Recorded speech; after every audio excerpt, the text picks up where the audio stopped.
Welcome back everybody, I hope you're having a beautiful day. Today we're going to be reading some more Am I the Devil and I hope you're excited. We've got a lot of stories to read today, so I'm not going to waste any more time. Enjoy guys.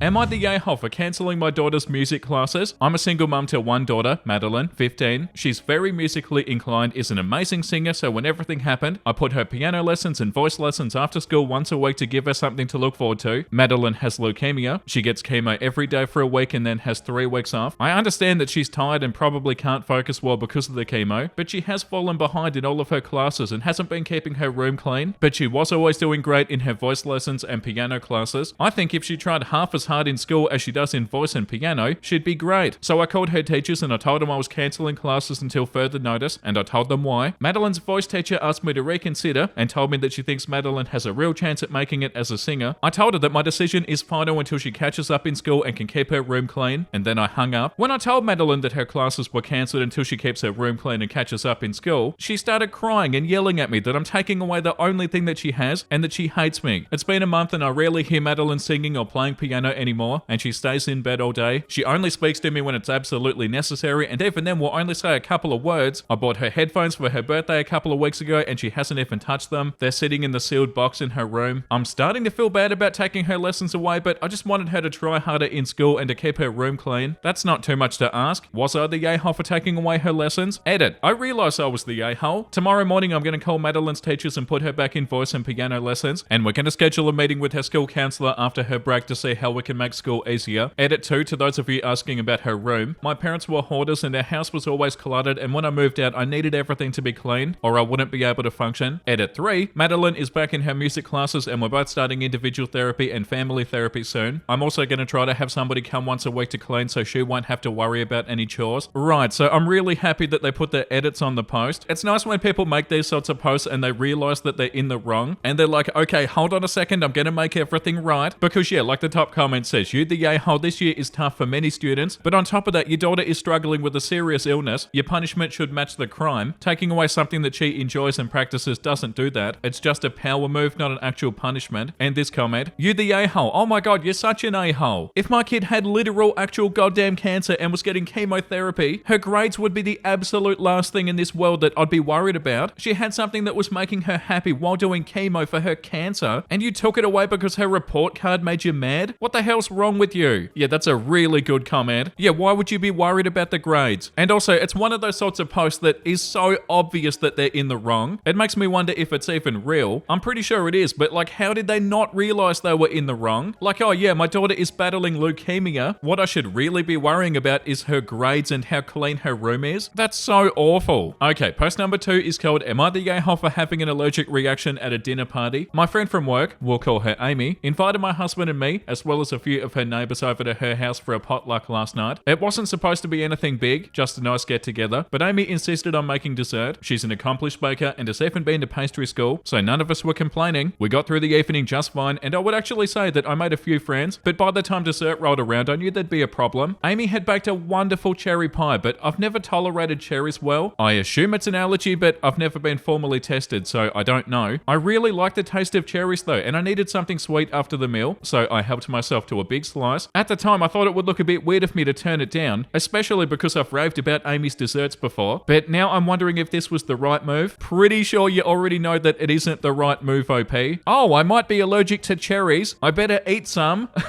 For the first few minutes after eating, everything was fine, but soon I felt quite warm in the face. When I went to the bathroom and I saw myself in the mirror, there was some slight swelling around my eyes, but I didn't think too much of it. Oh, come on. You didn't think too much of it when you know that you might be allergic? After all, my previous bad experience with cherries involved gastrointestinal symptoms, so the puffiness was new. When I returned to the table though, several of the guests began staring at me. They asked me if I was okay, and I assured them that I was. Soon though, things got worse, and even my tongue started to swell. At this point, I took some Benadryl out of my purse and I swallowed it to prevent the reaction from getting worse. I didn't want to be any more of a distraction than I already was, but unfortunately, I couldn't participate in the conversation anymore because my big tongue didn't allow me to speak properly. The Benadryl eventually did its job, but it made me really tired. I excused myself to the living room where I fell asleep on the couch. My husband woke me up when it was time to go, and he seemed pretty embarrassed. In fact, he would barely speak to me on the way home. When we got home, he finally broke his silence and said that I made a fool of us. He continued that if I knew I had a cherry allergy, I should have simply refused the dessert. I couldn't believe his attitude. Amy practically forced the pie on us, and she didn't list the ingredients beforehand. In fact, she never even asked about food allergies before hosting the party. Yeah, but you just said that it had cherries in it and that you knew it had cherries in it. If you're allergic to cherries, it's your responsibility not to eat them, OP. How the hell was Amy meant to know that? My husband said that she would have understood if I had said no, and that I looked like a swollen mess at the table. Things have been really tense between us all day, and I feel like he's not listening to me at all. I did what I thought was right, and it simply didn't work out. That happens to all of us, yet he seems to want an apology for a simple miscalculation. I need to know your opinions on this. Am I the a-hole? OP, you literally said, I knew there would be a problem. Amy had baked a wonderful cherry pie, but I knew I never tolerated cherries well. I assumed it was an allergy, but I never had it formally tested. With that information that you already knew, it's your responsibility to not eat it, OP. Nobody's gonna care at all if you said that you couldn't have it because you might be allergic to cherries. Like, what do you mean? Yeah, like this comment says, you the a-hole, why are you blaming Amy for your incompetence? You know that you're allergic to cherries and you ate them. Yeah, that was the most annoying part, trying to put the responsibility onto Amy for this, as if Amy's meant to be like, okay guys, is anybody allergic to any of the ingredients that I used? How is it Amy's job to make sure that you don't eat something that you know that you're allergic to when Amy doesn't know what you're allergic to? But also the part with the husband doesn't make any sense either. Like what, you went and passed out on the couch and your husband isn't concerned? Like what do you mean you fell asleep on the couch and nobody even said anything? Like if this is real, which I'm assuming it is, I would hope that your husband would care a little bit. Like that doesn't sound good on your husband's part either. But yeah, you're the a-hole, OP. Don't eat cherries if you feel like you're allergic to them. And even more so, don't put the responsibility onto somebody else for making sure that you don't eat something you're allergic to. That's so wild. It's not Amy's responsibility. The top comment says allergies get worse if you annoy your body with them. So don't eat stuff that you're allergic to. Next time you could die. So alone for ignoring your body, you the a-hole, but also for making yourself knowingly the main character. You said it yourself that you took a big piece of pie. Yeah, that got me too. Like if you think you're allergic to cherries, why would you eat a whole bunch of them? Like it said in the post, I needed something sweet after the meal, so I helped myself to a big slice, knowing that I'm probably allergic to cherries.